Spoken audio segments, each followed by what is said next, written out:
Thanks, Ash. Thanks, sponsors. You Wow. bet. A full year again. Phil, what number are we? 31. 31. We are 34. I don't know how Four. Damn. you get it Mhm. wrong I every haven't time. You're gotten it always right so yet. close. You're always so A close. good guess. Yeah, but Write down happy holidays. 35 Yes, January. 35 for January. Happy holidays, everybody. Thanks for joining us. I Yes. want to thank everybody who's jumped on with us over this last year. It's been an incredible year, and we're ending it with a bang here, I think, with the group we have today. I'm Rob Manske from Wichita State University and Ascension Via Christi. Barb, you want to introduce yourself real quick? Sure. Thanks. I'm Barb Hoogenboom from Grand Valley State University in Grand Rapids, Michigan, where it's snowing like crazy right now. And I'm also the editor-in-chief of IJSPT. Philly? Phil Page from Franciscan University here in Baton Rouge, where it was 70 degrees yesterday. It's 36 tonight. Oh my gosh. That's living in Louisiana, and shout out to all my Louisiana homies. Woo woo! Thank you for being here. And of course, thanks to Ashley for putting this on, IJSPT and all of our sponsors. And for our guests, thank you for being here. Thank you. Yeah. I didn't even tell my students this time, Phil, because I knew Kev was going to be on. Forgot. And I knew if Kev was going to be on, we were going to bust probably the 500 limit. And then people would be pissed because they couldn't get on. They'd say, well, you know what? You told us to jump on and we tried. We couldn't get on. So I didn't even invite people. Did you invite everybody, Phil? I did, but they're off. Well, They yeah. finished finals last week, so They're I said probably not watching tonight. Mine They're are all- still there's- in finals. no. I said there's no excuse. You better be on. I'm going to check the chat, the participants, and They're find out probably who's on. hammered, Phil. Who showed up. Yeah. Who showed up? That's my motto. Who shows up? There you go. Well, you check it Extra out and credit see. point. Let us know. Yeah, let us know at the end, Phil, who all, which one of your I students will. were there. All right, I'm gonna throw this over to Kevin Wilk, who's going to talk about the papers to begin with for just a couple minutes. And Kevin, since you know all of your fellows here, I'll let you introduce them. You know them way better than any of us do. And then when you're ready, we'll actually start discussing the papers. So it's yours, Kev. Yep. Thanks so much. And thanks so much for IJSPT putting this on. I mean, the webinars that you guys have done, the journal clubs have been fantastic. I've taken most of them in. So thanks so much for doing that. I think it's a great service to us as clinicians and academic people as well. So great job, Ashley, and the whole team at the journal, as well as you guys. Fortunate to have three of the fellows, and almost chronologically, it kind of was one right after another. So first is Lupowitz. Louis, say hello. You're from New York, Long Island. Hey everyone, Louis Lupowitz, physical therapist with Orland & Cohen and an affiliate of Northwell. Happy to be here, especially after an hour and a half commute home from Long Island to the Big Apple. And go Knicks tonight, NBA Cup. There you go. Good to know. And you were a fellow, what, about 2.5 years ago? Something like that, 3 years ago? I think it was like 4, Kevin. We're really? losing track here. It was, Okay. I just say it was the COVID year, Right. kind of 2020, Yeah, it's been a while 2021.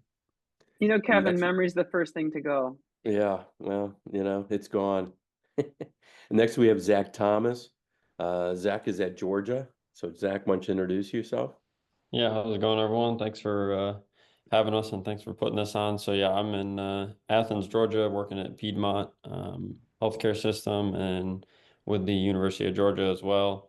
And I was with Kevin about probably, I think, 2.5 years ago now, and spent a year there, and then have been over here ever since. Yep. And last but not least is Morgan Ivey. Morgan was a fellow up to about a month ago, completed it, and now she actually works at Champion Sports Medicine in Birmingham with me. So Morgan? Hi, everyone. Thanks for having me. And thanks again, Kevin, for taking me on. And I'm enjoying working with everyone at Champion so far.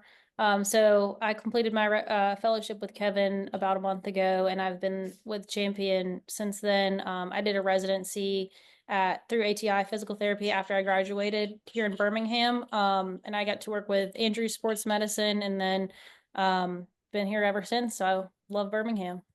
Yeah, there you go. We love having you here.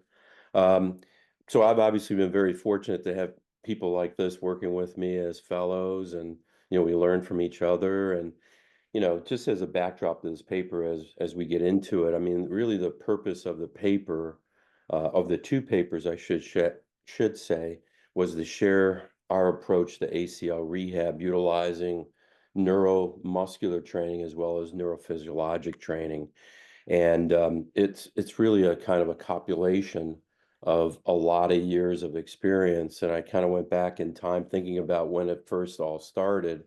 It really started way back in 1996, believe it or not. So that's how long neuromuscular training and kind of dual tasking, but it obviously has evolved. And fortunately, with these three individuals, these three gifted individuals and hardworking individuals, we said, let's put together a couple papers, because in IJSPT was this great issue on the brain. And it just seemed to make sense to try to get these papers done to be part of that fantastic issue. So that's the backdrop, if you will, of the spirit of the paper, is really how we approach it as a clinical commentary. And I know it's a little bit different than what you all have done with the journal clubs before with research projects, but in our mind, this has been what has worked with us with our rehab, and we continue to do that. So I'll hand it off to you guys, Rob, Okay. Barb. Thanks, Phil. Kev. Yes, sir. Thanks for that introduction. So let's start off, guys. The first paper, there's obviously two parts, two papers in this series: Neurocognitive and Neuromuscular Rehabilitation Techniques After ACL Injury, Part 1, Optimizing Recovery in the Acute Postoperative Phase, a Clinical Commentary. So I guess to start off, can one of you fellows, or Kevin, the article starts off talking about neurocognitive rehab, neuroplasticity, and things like that. Can you just describe for us maybe some positive and then even negative effects that you see with neuroplasticity as it relates to knee injuries? And whoever wants to take it, you can just maybe take turns rather than me calling someone out. Yeah, I can All take right, this one. okay, Morgan. I was going to throw Lewis under the bus and have him go, but since you stepped up, I don't mind. Yeah. okay. Sure. So I think it's first helpful to just understand what neuroplasticity is, which is the brain's ability to adapt or change over time when you're forming new neural networks in the brain, or even strengthening the existing neural connections. So this could be a positive or a negative thing, like you alluded to. Positively, where the brain will form neural connections when trying to compensate, for example, for injury or damage. And this can be accomplished through like repeated practice, which would reinforce those neural pathways and making the movements more efficient or automatic. Or it could be a negative thing. So that would be what we're kind of referring to in this article, as individuals might develop more of a compensatory movement pattern. So we discuss a quad avoidance gait, where the patient might walk in with a slightly flexed knee, with an overactive hamstring, inhibited quads, and that's going to be more of that negative movement pattern. So that's when it could be both positive or negative. And a couple more examples might be if you're shifting away from your involved side, I guess you could say, when you're squatting, or having pain, which would change your biomechanics. So I think overall, the rewiring that's happening in the brain, it can lead to potential further issues unless you intervene, especially early. And that's kind of what we're trying to get to in this paper, is trying to focus on the purpose of intervening very early, adding in some open-ended tasks, and really challenging the neurocognitive system to prevent the negative effects of neuroplasticity. Perfect answer. Perfect answer. And I didn't really explain that much. I just described the title of the paper, but the first paper is really early phase, acute phase after ACL rehab, and the second paper is more later phase. So thanks for pointing that out.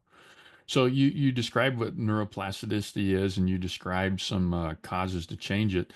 If people have some of those issues early on, what kind of things do you do early? And maybe stick to some of the really basic things that probably everybody on this listening probably sees. So some of the gait changes you talked about, maybe some of the avoidance, when they're doing the squats and leaning away from the involved side. What kind of interventions do you do early on for people that have those problems, which are really, again, almost everybody would see early on?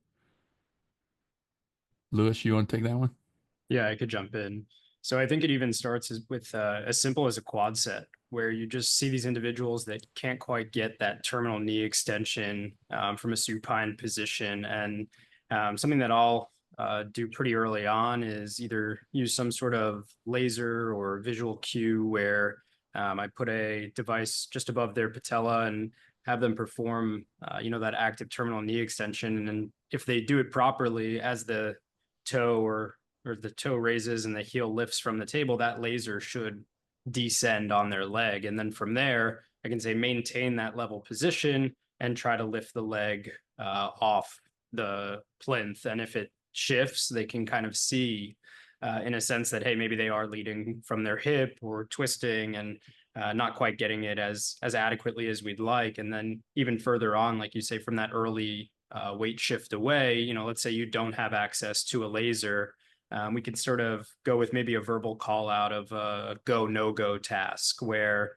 let's just say they're doing simple mini squats by the table. And as they're going up and down repetitively, you may just say pause or freeze or slow or fast, and just even changing tempo to get them more comfortable through that range of motion. I mean, I think we all on this call and off the call have seen the individual who, following ACL just comes in and is so nervous to move. They're grabbing onto the plinth, they're fearful to do anything. And just, I think, changing tempo and not allowing them to necessarily go at their own pace sometimes can be beneficial, because when they get into the environment, especially where I'm at in the city, I mean, by the time they get to their rehab session, they've had one on the way here. So, I think especially early, you can kind of over challenge them from a neurocognitive perspective, because they're getting so much more stimulus out in the community. So I think that's a big emphasis within the first paper is, there's so much going on away from here that we may be missing an element of challenge within the clinic, not just from a physical perspective, but from that neural component as well. And Rob, what you mentioned as far as the quadriceps avoidance gait, I mean, some of the things that are pretty basic to start with is retrograde walking, stepping over cones. So you're going toe heel instead of heel toe, which forces the knee into extension, but also with retrograde walking, whether it be stepping over cones or a treadmill even, or walking up a slight incline, your EMG activity is much higher, at least theoretically, for quads versus hamstrings. You can also do some standing TKEs with resistance bands. Maybe we would do some type of visual stimulation with maybe blaze pods or just targets, or some type of visual stimulation where the person's catching a ball to override some of the central nervous system rewiring that's occurring. Zach, what about you? You have some ideas? Yeah, I was going to kind of piggyback off what Lewis said with kind of the laser and using, whether like today, actually, I just had a patient, my last patient today, who's a ACL was like 2-3 weeks out, still struggling with the, you just tell her to squeeze her quad. She's still compensating with hamstrings, glutes. So today I kind of hit her with everything, and she had stim on, she had BFR on, and she had the laser above her knee. And she took a picture of her leg and was like, Jesus, there's a lot going on kind of thing. But really what the idea was, is I was trying to get her away from that internal focus and just saying, squeeze your quad, and just have her internally thinking about her quad and staring at her quad and get her attention elsewhere. And it sounds like a lot, but today was actually the first day she was able to isolate and get a good heel pop off of the table. And I think that was a combination of a little bit of all of it, because last session we added in the BFR and it started to work a little bit more. And then today was the laser. And then I even went, because she was doing so well with that, went one step further and did a little basically reactive to a light, where the light would change every 4 to 5 seconds, depending on if it was a certain color, she had to do a certain task. So I went between a straight leg raise and a quad set. So now again, she had to make that just a simple basic quad set straight leg raise, but now she had to adjust to the target and make that decision based on what it was, all still while maintaining a good heel pop and everything. Hey, Rob, can I say one more thing about that? Yeah, of course, So, so I think, I'd love to hear everybody that's on the call, their input on it. But in the past, what I've always done is I've just turned the stim up. if somebody can't contract their quad, I've always viewed it as just muscle re-education. And the problem is that probably works with a percentage of people that can't contract their quads, but those ones that do not have that carryover from one visit to the other, and they just keep kind of atrophying more and more. I think what's happening is the muscle stim's not the answer for them, that something's going on that's inhibiting the muscle. And it may be pain, it may be swelling, or it may be something else. And I think that something else is a big one that gets these people behind early, to your point. What do you do early? Because once you start digging a hole, I think those are the ones that have these deficits at 4 months and 5 months, and they never catch up, whether it's BFR or anything else. It just never catches them up. And I think that represents about 25% of all ACLs, roughly, or maybe even a third. Pretty big number. Yeah. I was going to throw something out too real quick, is that, so you're kind of talking about two separate paradigms. One is some sort of feedback, right? Whether it's a light or a touch or a sound or whatever. And you're also talking about dual tasking. And I think that I kind of wondered like what your all's opinions were of like kind of how you organize those. Like, do you do more biofeedback / feedback early and then get into the dual tasking? Or do you dual task and then offer feedback on the correct performance of that? I mean, just curious about thoughts on that. I'll let them answer first and then I'll jump in. I was going to say, I kind of do it sequentially in the sense of start with the stem and then turn it up. If that's still not doing it, then usually my next step is the BFR and initiating that to see if that adds any more kind of motor recruitment.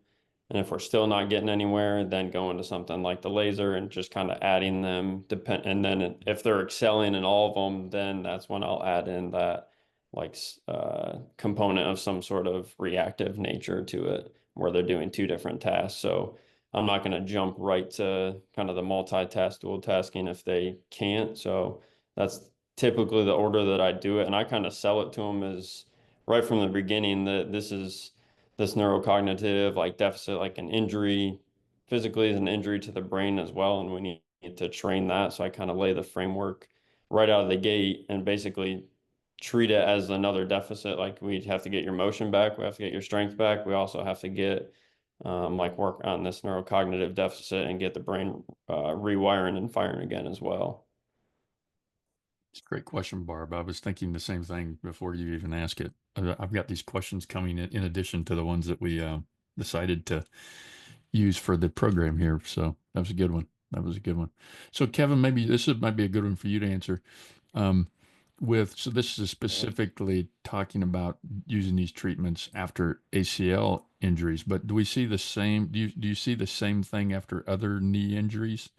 I mean, do you see the same exact problems? I mean, not exact problems because it's not always an ACL, but for other knee injuries, do you still have the same issues and you're doing the same type of rehab? Yeah, I mean, I think, at courses, I always bring this up. I mean, if somebody hurts their knee, what muscle group atrophies the fastest? Whether it's meniscus, patellofemoral pain, even an articular cartilage problem, such as, patellar subluxation, maybe with whether it's trochlear piece coming off or patellar piece coming off, you always see quad inhibition. I'll go one step further. I think when people's shoulder hurts, it's posterior cuff. Do you know what I mean? I mean, people are rarely weak into internal rotation. It's always posterior cuff. It's always low trap, maybe from inactivity and serratus. And, we did a webinar last week and Kibler was calling it salty, if you're familiar with that. Serratus anterior lower trap insufficiency. For me, it's salty P. It's all that plus pectoralis minor. So I think you see a sequential event. I think at the knee, Dr. Andrews had said it for years. If you have an ACL patient, just put them in a seated position and check their hip flexors. Just bring and every one of them is weak into hip flexion. And the question is, why? Why is that? I mean, they start straight leg raises right away. You would think that they're getting rectus or something going. Why in the world would they be weak? I mean, maybe you all have a better answer, but I don't know, other than something again going on from a neurologic standpoint. Yeah. So I think to answer your question, Rob, long answer for a quick question. yeah, I think there are numerous other knee pathologies that have that effect. So you guys, a lot of the things that you're describing, the flex knee gait pattern, the quadricep shutdown, all of that stuff, is that, I guess one of my questions, is that the cause or the effect? How do we know that that's due to neuroplasticity issues, or if it's due to swelling or pain? Or as I read this article, I kind of got to thinking that maybe they're all kind of the same. Maybe they're not separate. Like I'm kind of viewing these as separate things. Maybe they're all part of the same thing. What's your take on that? Or do you ever take it that deep in your mind? Anyone? Yeah, I think it's all of the above, but I think it's a matter of determining, what may be the leading factor. And I actually had a conversation with a physician last week who sent me over an ACL, and he was like baffled because he asked them essentially when they woke up while they still had a nerve block on in the recovery room, hey, can you try to raise your leg? And sure enough, I mean, within an hour from the operation, they were able to do a straight leg raise. And of course, sure enough, next day, they'd come in, they're still on pain medication. So there's not too much intense pain. Swelling hasn't really set in, but they're kind of sitting there going, hey, why can't I do this? I did this yesterday. And to me, now I'm starting to think more, okay, maybe there's a neuroplastic or neurocognitive component to this because of a sort of a rule out method. Great. Anyone else have anything to add? For me, oh, go ahead, Morgan. Go ahead. I was just going to say, I think it also probably comes back down to your examination, making sure that you have a thorough evaluation of what's in front of you. If they have swelling, are you quantifying that? But also, if they don't have swelling, are they still not able to activate? So trying to tease out, is it swelling versus is it pain? Is it, what is the reason behind it? I think it really just comes back to being very systematic with what you're looking for. Systematic examination. The general, I checked the list of attendees, and the general's on board. And the general always says, test, don't guess. Don't guess. Right? Morgans must have heard that. Yeah. Definitely a key. Definitely a key. Did you Yeah, have that's something what you I wanted to add, Kev? Yeah, that's what I was going to say is basically, take a look at the systems, just as Morgan alluded to, and you as well. Take a look at swelling decreases. Does it have an effect? A lot of the people I see, they're not very swollen. Obviously, swelling inhibits muscle. I firmly believe that, as well as pain. But the ones that I see most commonly, they don't have that phenomena. And the other thing you can do is you can use some surface EMG to see what's going on. Obviously, some of the stuff we have available now in the clinic, like an M trigger or something like that's pretty easy to use and can do some just superficial testing. But maybe the most painful knee pathology with an ACL is an MCL injury, right? Whether it's repaired or a high grade sprain. A lot of times those people, even though they hurt and they hurt a lot, they're still not inhibited in their quad. It's the ones that have an isolated ACL, maybe even a meniscus. For me, the meniscus creates havoc, especially like a root tear or ramp tear that's been repaired. That creates a big havoc for me in the rehab. And just to jump back on the kind of the sequence, for me, I'm a dual tasker guy. And I think that just comes back from, doing it for so long. That's just what I have found to be successful. So I don't use BFR a little early. So I'm a little bit different than Zach. We hold off for a couple weeks with the BFR. I think it's a great adjunct. I think it can work for people, but I'm a little bit slower and I rely more on visual and dual tasking. But I think, obviously there's numerous ways of getting to the finish line. Sure. Well, we got some, I think some good questions here on the Q&A. I'll ask a couple of these before we go further. Philip Poget, P-O-G-E-T, maybe, Poget. Do you use kinesiotape to assist quad VMO firing? I'm not sure if he's meaning for general knee problems or specific for ACL, but do you guys use kinesiotape for quad firing, VMO firing? I don't personally, but I don't. What you guys? Look Yeah, I at was gonna Phil's say I don't. face. Look at How does Phil's Phil? face. Phil's saying no. No, There's like as we there's no talked, it's kind of- evidence that kinesiotaping or whatever can increase muscle activation. The only evidence we have is that it decreases pain short term, regardless of the application, whether it's insertion, origin, it doesn't matter. You put it on, either it helps the pain or it doesn't. It does not change muscle activation. Thanks, Philly. Anonymous attendee writes, it would be good for Zach to explain BFR application early with postoperative quad inhibition, neurocognitive greater muscle fatigue, and metabolic stress adaptation. Can you take that one, Zach? So I guess I probably wasn't super clear on that. I'm still in the framework that Kevin goes as far as 2 weeks. Like for post-op, I mean, I'm waiting for incisions to close and everything like that before I'm introducing it. So, I mean, up until that point, I'm still doing the stim and more of the visual cueing and stuff like that. I had the patient in my mind that I was doing today that was 4 weeks out already that I was doing it. So early on, I'm still waiting till 2 weeks before introducing it. And then working basically still in that 60 to 80% to get just more in the early stage. I mean, obviously quad sets, straight leg raises, we're not doing strength training at that point. So in my mind, we're doing more similar to the stim, just trying to increase motor recruitment with it at that point. And then like later on in the later stages, thinking more of strength hypertrophy benefits. But I mean, we also know that there's benefits too of just putting the cuff on kind of thing, that there is people that have done it as early as 2 or 3 days post-op and they see that it helps with reduction of muscle atrophy and stuff like that. So that's a greater pressure than what I'm doing at that point. But basically my idea is just kind of get the cuff on as soon as I can to just try and get some of those systemic effects. Yep. Great. Question from a good friend of all of ours, I think, Andre Lave. Do you have a technique for inhibiting midfoot striking on the involved side when returning to straight line running? And remember, Rob, I think Dre's almost done serving his 1 year suspension from coming on here from last year. Oh, remember that's right. No, I totally forgot. I forgot we suspended him. Who let him on? We didn't have the 8-second buzzer to mute him. Oh my God!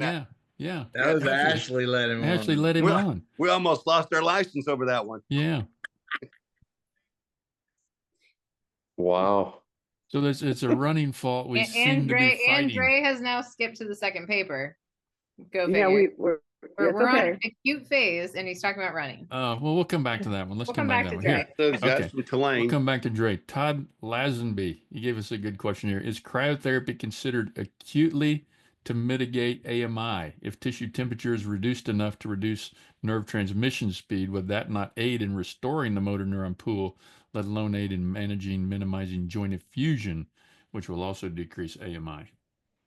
Yes. Yes. Yeah. I think we all agree on that one, don't we? Yes. I guess we didn't need to take that to the panel. I like that answer. That was Todd, a quick yes. Where'd we go? We lost one. We had one. Oh, here. Mark Rosales was on last month, I believe. Thanks, Mark, for jumping back on again. What are your thoughts about using Theragun for, well, he has here specifically for VMO activation. I think I've seen the Theragun talked about being used for AMI too, also, not just for VMO inhibition. Is that right? Yeah, Kevin? why doesn't Lewis take that? Because we actually did a little pilot on that when he was well, there you go. I didn't know that. Yeah. Lewis, we kind of put on surface EMG, utilizing the M trigger biofeedback, and had individuals perform a quad set both without the application of, at that time it was a hyperized but Theragun, and we changed frequency and amplitude and found that higher frequency for shorter duration actually led to an excitatory effect on muscle activation. Lower frequency, longer duration actually led to increased inhibition, which would be why it creates that relaxation effect or sort of massage-like effect when used over time. But good question. Yeah, but your lit review showed that there was a little bit of conflicting information in the literature, if memory serves me correct. Mm-hmm. that, you know, it's Conflicting not whether it clear. works or not, usually, you mean? Right. Yeah, it's not clear cut. Okay. You know, I think the wild card, and again, from a clinical observation standpoint, I think we have just some patients that are intolerant to vibration. Mm-hmm. They don't Mhm. like it, Mhm. especially if there's any type of muscle damage. We see that all the time. We've got a patient right now who had scar tissue removed or manipulation after a knee dislocation, and his quad is, you know, just in spasm. We try to use a vibration gun, and he just jumps out of the ceiling, you know, with that. It's just some people do not like vibration for whatever Yeah. reason. Mhm. You're right. Todd Ellenbecker and I are doing a study right now on posterior cuff Mm-hmm. and vibration to see if it, you know, the pneumatic devices to see if it increases shoulder motion. And some people just don't like it. I mean, some people like it, and other people, when you take it off, they tell you that just it wasn't comfortable at all. I mean, I didn't like it. It was uncomfortable. It's miserable for them. So I think I'm sure it's the same way, you know, pretty much everywhere I would assume on that person's body. Todd Lazenby sent a follow-up here. He was talking, I guess I didn't totally understand that. He was talking about cryotherapy, actually like doing cryotherapy prior to exercise. So not just cryotherapy to afterwards, but cryotherapy pre-exercise to try to break up AMI. Do you guys do that? Yes. Yeah, Morgan, why don't Yeah. you take that one? Yeah, we do. Especially like in the beginning when before their 2-week follow-up, just to kind of mitigate some pain and swelling. And then, you know, then we transition more to heat in the beginning, just for more muscle relaxation benefits. So you guys, you do cryotherapy like when they first get there, before you do rehab, and then after you do your rehab stuff, do you cryotherapy again a second time at the end, or just the one time, just twice? Yeah, Okay. usually twice. Yeah, if we've got time for it. Yeah. Okay. It depends on time frame too, but yeah, we like to do it beforehand. I think that's a good point. Very good point. Great. Another anonymous attendee. Do you have an exercise guidance leaflet for each of the phases that you can share? Do you got what the I guess the paper? Yeah, Pretty the much, wouldn't article, it? Morgan was actually instrumental in organizing that format that we have with the tables. So, and then Lewis and Zach obviously did a great job with part two. I'm not that organized, so I have to give complete 120% credit to these three to organize it so nicely. I would have never thought of that. I would have made a very elementary little table. So I think they did a great job. So to the listener, if you look at either one of those papers, I mean, you have a lot of examples, and I don't know if you want to expand on that, any of you. Do you guys want to talk about the tables on like the because I was going to ask you, so like your table table 1, ACL rehab initial phase, neurocognitive drills. Would either of you, do you guys by chance have the paper in front of you there? Any of you? Yeah, I have it. So Morgan, can you like just go through maybe one or two of the exercises and explain how you would use the neurocognitive demand variables while doing those? Yeah, sure. So if you're looking at the table, we kind of organized it. The left-hand column has the exercise examples. So if you're looking at the beginning, it's got quad sets, and then it's got straight leg raises, knee extensions. So 3 separate exercises. And then we kind of thought about maybe mixing and matching. So you can kind of choose which variable you want to add in for focused on neuroplasticity. So for example, you can do just a quad set. If you want to add in a variable to progress that, you can add in a quad set with EMG biofeedback.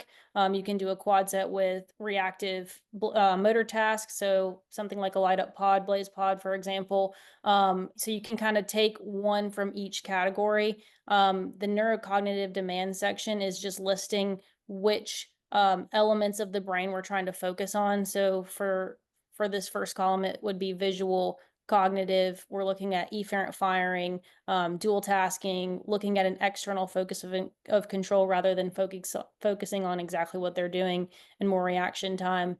So then in the last column, you're looking at more examples. So I kind of just listed out a few examples of how to mix and match each one. But if you look at each row of the table, there's examples, and you can kind of just pick one selection from each line and kind of mix and match them.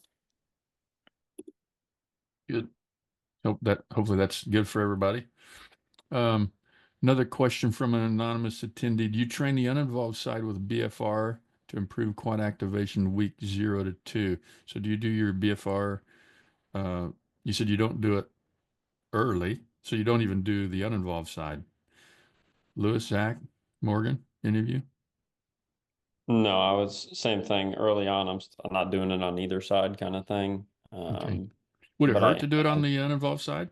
I was gonna say If you're wanting to get those effects, would it hurt to do it on the uninvolved side? I mean, would it hurt? Probably not. Is there other things that I'm focusing on at that point? Yes. So that's Okay. kind of as far as just kind of going after the low hanging fruit at that point. Gotcha. That's kind of the main focus, is setting the stage the first 2 weeks to be successful for the next, like, for future stages, basically. Once I do begin it, I'm a bilateral person just for the systemic effects kind of thing. So I'll always put it on both legs. But I haven't quite jumped onto put it on the arms to get the benefits in the legs early on kind of thing. Just, yeah. Like we've all heard that. Yeah. And I've tried to do that early on when we first started doing BFR. I put it on arms and I just didn't get anything on the legs. One of the reasons why I don't use it on the opposite leg in those first couple of weeks is we do use BFR pretty much on 100% of the ACL patients. And it just seems like the other leg, the uninvolved side, just takes off. And, it just hypertrophies so fast, because I personally think BFR is a game changer. I know there's some conflicting information in the literature, but for me, my experience has been it works. If they have muscle activation, it creates muscle hypertrophy. And so, I mean, the other leg, the uninvolved leg, is taking off so fast. Yeah. We have these huge deficits, and it just actually even gets bigger and bigger as time goes on. And you can visually see that. I mean, it's that obvious on their uninvolved side. So it's hard to catch up, especially if you're looking at limb index, which I'm not a huge LSI. fan of. Yeah. I'm not a huge fan of. It's not my number one priority, but it is, unfortunately, with physicians. Yeah. Where do you, another question from Mike Bagwell, where do you think we are with the ability to measure neuroplastic changes clinically? Is there research and development around a device that you could do this with that you know of? This is a good question. Yeah. Well, And the we're answer. actually, Oh, go ahead, sorry. Phil. Well, we're You go- actually starting that research at Fran U with functional neuromuscular spectroscopy of the frontal lobe. So what But it's that's still not super clinical, Phil. No. I mean, who has that in their clinic? Just hold on, Barb. Just hold on. Sorry. I'm getting to the question. The first thing is to find out what's happening neurocognitively with the frontal lobe, with the near red and spectroscopy. And then the goal is to then find out those things that we can measure. Part of what I want to make sure that we're talking about here is when you see neurocognitive, it means there's a cognitive part of this, that the brain has to think about something, whether it's what color you're doing, or can you recite a word backwards, or can you do a computation. So be sure that we're talking about, when we use these big words, fancy words like neurocognitive, it means that you're doing some kind of cognitive task. Neuromuscular is different. It means that you're doing things like balance training, proprioception, but there's no cognitive aspect involved here. So great question. We're just starting this. And to your point, Barb, we don't have a good clinical measurement of this, but this is where we at the university with our students, we're starting to look at that with things like light reactive training. Like we actually did a study with 1080 where we're looking at, can they recite, can they solve mathematical problems while they're doing gait? With resistance, and measuring EMG with that. So these are the things we're all exploring. Are you doing Phil, that was a big word for you also, with spectrometry. Yeah. No, it's velocity spectrum back in the day. Near infrared spectrometry. That was you said spectrometry earlier. I heard a couple times that you struggled. I did, but what I'm saying but is, you're from Baton Rouge, so it's okay. Because Andre's on the phone, he always made fun of me because I said velocity spectrum. All right. And that was from Kevin Wilk, I think, or was it George? This is probably George. That was the general. George make that up? The general did it. The general So did it. So the thing I'm thinking of though too is you're right, Phil. Neurocognitive and neuromuscular are two constructs that go and they contribute to neuroplasticity or vice versa. Neuroplasticity contributes to the ability to do those tasks. In the neuro literature, which I just taught a course in research that was all focused on neuro, there's ways to measure neurocognition or cognitive abilities, i.e. how well do you do on those math tasks or the spelling tasks, or how many times do you get the color right, or those things. You can actually measure those things in the clinic potentially, like how well they're doing their cognitive tasks while they're being asked to do a task. Yep. Yeah, I think that's where I was going to go with that. You both kind of hit the nail on the head, is that it's one thing to give them the task, but you also have to keep them honest that one, they're performing it mechanically correct and their mechanics don't break down, but also that they're not just saying random things and they're not actually doing the math problem correct, or they're not the memorization is not correct. You have to hold them accountable to both the mechanical and the cognitive component of the task. Okay. That's where this.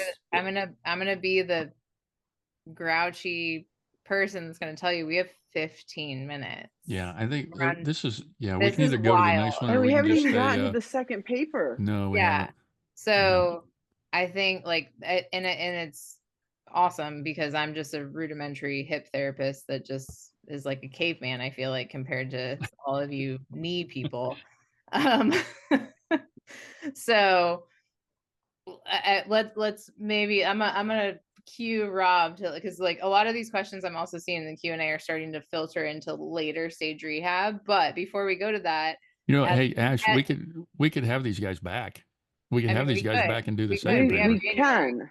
We have an open spot in January. We are the bosses. Yeah, there we go. We are in charge.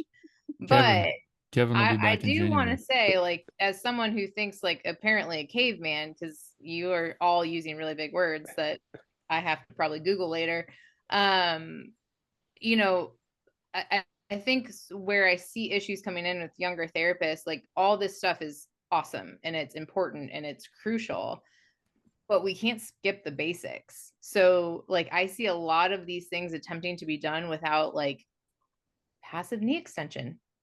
Like can we just make sure that we like cover the fact that these are things that if you have crazy high tone in the hamstring and you're not getting good passive knee extension, like you're not going to get good quad firing, right? So I think before we move on to maybe a little bit of the next phase, I just wanted to make sure I wasn't thinking too simplistic, but that I think it's important, especially for some of the younger therapists that are on here who want to do all the new and cool things, that we don't skip some of the basics, because if you don't have the basics, we're not going to get any of these cool things to work.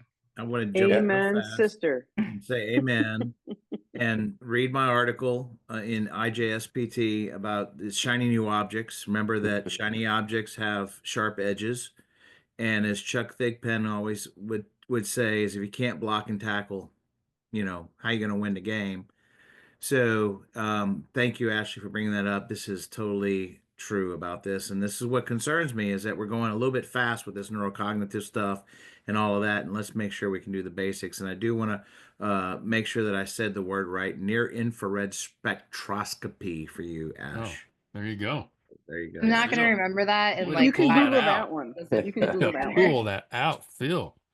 You know, Ashley, to your point, I think the number one complication we see when patients come back for rechecks with physicians or they see us is actually a loss of motion.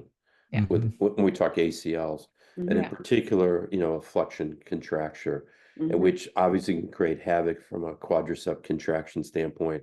And to your point, you know, I do think the hip is more complex, by the way. But anyway, that's for another night.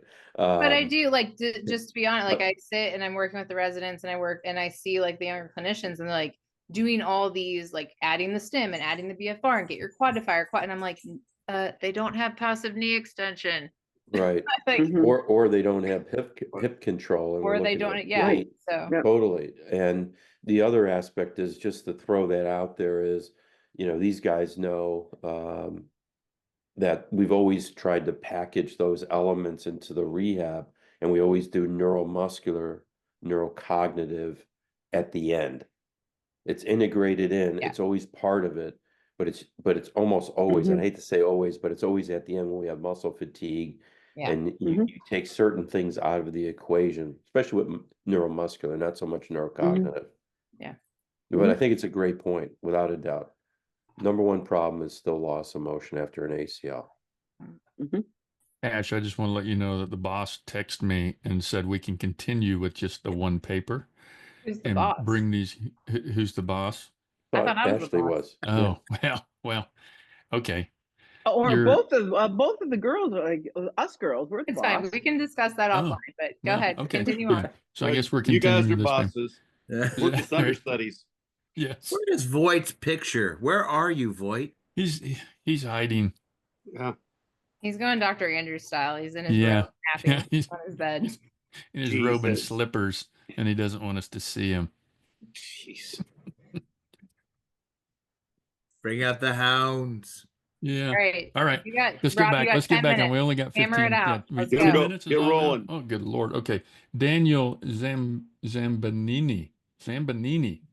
How quickly are you trying to take away patients' vision for feedback for simple things like a quad set or straight leg raise?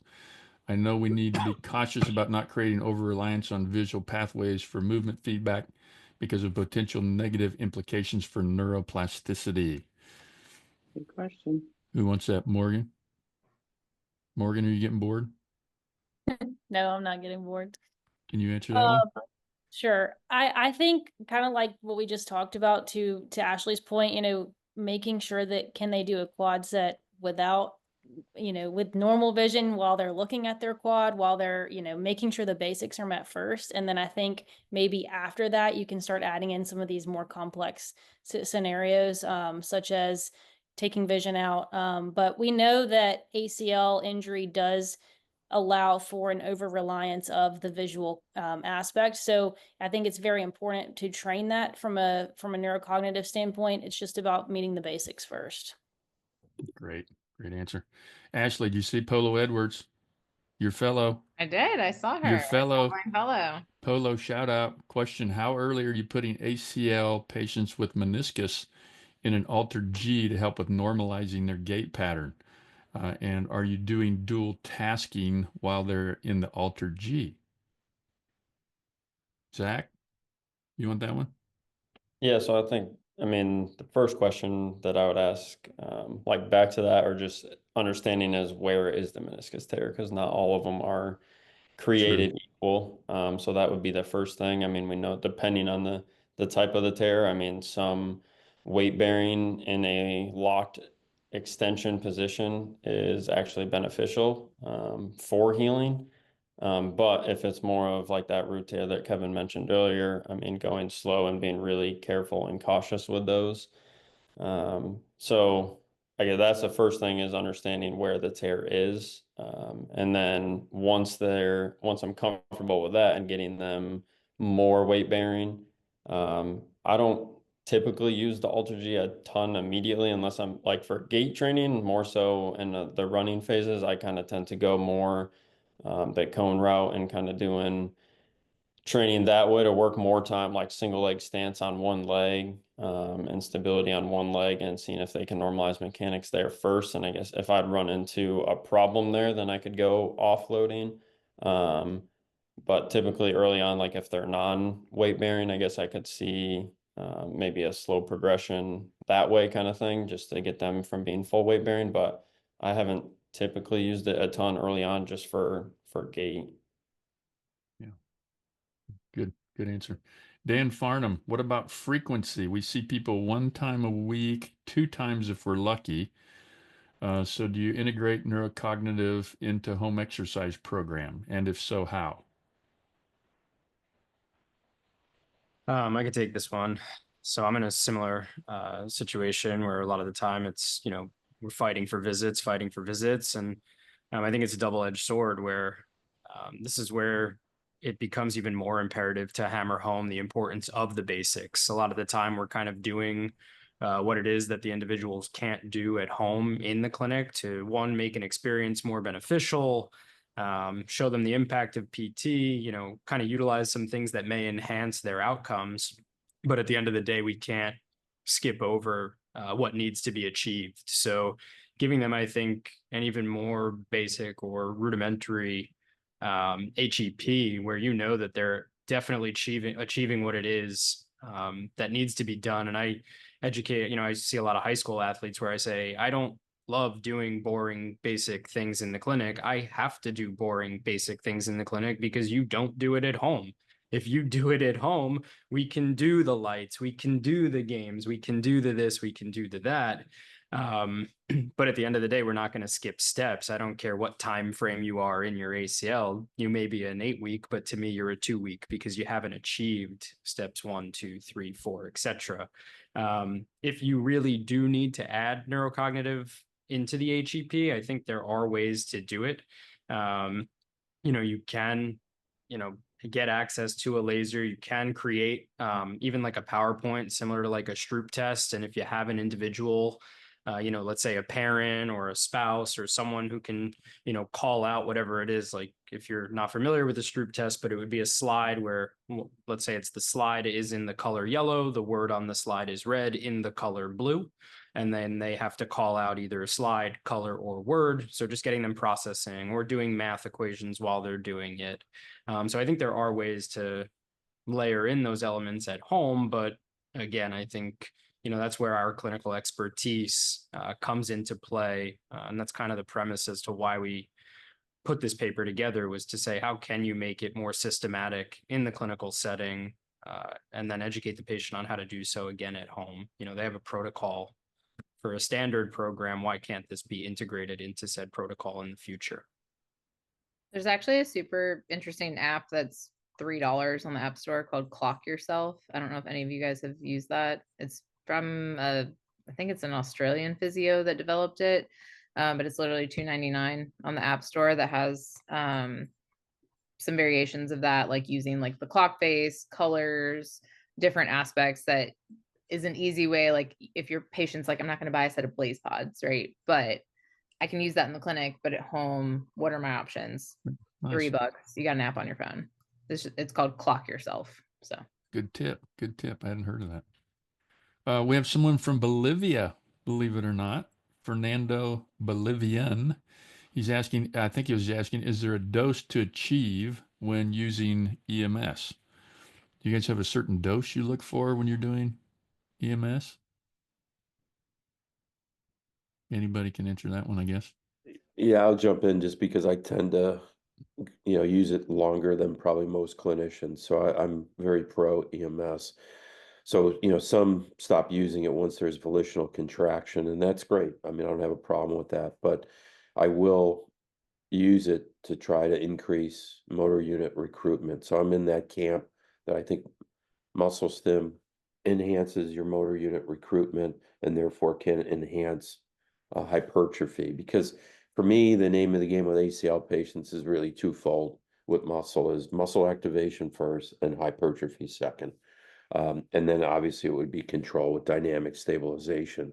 But size does matter. If your quads are down, you don't have good shock absorption. So I tend to use it a little bit longer than most people, but I don't do it with every exercise. I just do it with certain quad exercises, and then we try to be very quad dominant with our exercise selection.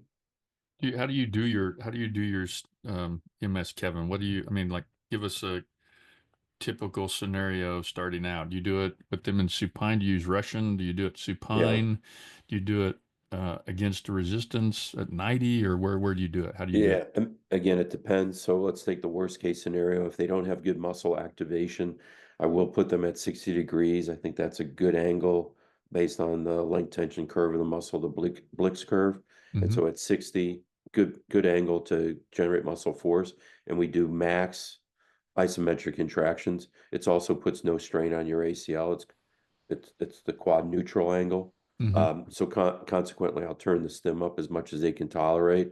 Visual contraction, trying to recruit muscle units, forceful contraction. A lot of times you can even put that on, if you have an isokinetic device, you can even monitor the amount of torque that's being generated. Otherwise, if they have activation, it's not an issue. Then I use it. I use Russian stim parameters. We use a trigger just from a time standpoint instead of a duty cycle. But we try to get them to contract for at least 8 to 10 seconds. And then how long do you do that for? So like a session, would you do that for 10 minutes? Do you do it? Yeah, more for how many exercises. So for us, it Okay. would probably be about maybe 4 exercises, maybe 5 tops, because we want to move on to other things too. Yeah, gotcha. Okay. Well, guys, how much longer we got, Ash? I think we're just about done, are we? 2 minutes? You have some closing things you want to say? I mean, guys, thanks for this. This is unbelievable. We have. I want to we'll list them apologize for to all January. the. I want to apologize Excellent. for all the viewers because we still have a ton of questions that people are asking that we're not able to get to. So thanks for all your great questions. Mhm. We're going to try to get is it January? We're for sure going to try to get them back. Yeah, I'll send it. We'll see if we can get a Okay. date locked in. We'll All see right. we'll see who can show up. Yeah. Yeah. No, I think Lewis, it's you don't have 'cause I Lewis, think it's a Hughes, great Morgan. topic. You guys don't have anything going on in January, do you? Mid-January, We have mid-late nothing better to January. do. Wednesday all right. night, one of the They're- Wednesdays. They're not doing a fellowship anymore. They got a bunch No, of they free got all kinds of All time. All sorts of right. free time. Before they were So we're busy bringing them at- back. We're bringing them before back they for were paper busy at 2. night. Yeah, before they were Paper really 2. busy at night doing stuff, trying to make me look competent, I mean, so now they got nothing but Quite free the time. task. So Yeah, quite the task, to That's say a the least. job. Big Well, time thank you job, guys so much. 24/7. hurry up Thank and you get a guys new so much. fellow, Kevin. So Yeah, get ready. Hey guys, great papers. You guys did a good job Seriously, with the thank papers. you. Appreciate you doing that. All 4 of y'all putting it together. We Yeah. need more submissions of great papers like that. So and these again, are- like clinical commentary, this is the jumping off point for what do we need to research? What do we do next? Yep. What needs to happen next? So What questions need to be answered? Yeah, and like I Before said, we I'll jump leave- out too. You guys are in the trenches dealing with this every day and seeing it. And that's what our readers want to hear. They want to know, what are you guys doing to get the success you guys are having? Research is good. I understand that side of it. We have that in the journal as well, but people really want to know what you guys are doing. So we appreciate you guys stepping up and sharing, giving us an insight of what you're doing in the clinic. Yep. And, one last point, if I could just say 30 seconds, I just want to thank Ashley and Barb. I know you guys are instrumental, Mike, for that particular issue on brain. I thought it was brilliant. I'm still getting through it because there's so many articles in it. It's but dense. Yeah. I know that's a monumental effort to put that together, especially when you have articles coming in from all over the world. Fantastic job. I mean, really, really thank you so much for that contribution. I think that's going to last forever for us as a reference material. Yeah. Thank you. We're and appreciative to our IFSBT partners who, we had a couple international people showing up tonight. Time zones are hard, but as a reminder to everyone who is still lingering on here, still over 200 people hanging out here at past 7:30. This is recorded. We will get it posted. We will get with these guys and work on trying to get a January date locked down so we can continue this discussion. And we have some really, really cool. Oh yeah, we got great guests coming in 2025 guests. 25 is going to be big. It's going to be awesome. So huge, everyone Kevin, huge. Keep a look at huge. Everyone keep a look at on your emails. Lots of great stuff coming from us here in 2025. But thank you everyone for being on here tonight. Again, you will get certificates. Everyone have a wonderful Christmas. Happy holidays. Happy Whatever holidays, you everybody. celebrate or don't celebrate. Holidays. Happy holidays. Happy 2025. And we'll see you guys in the new year. Yes. So thanks everyone. See you guys.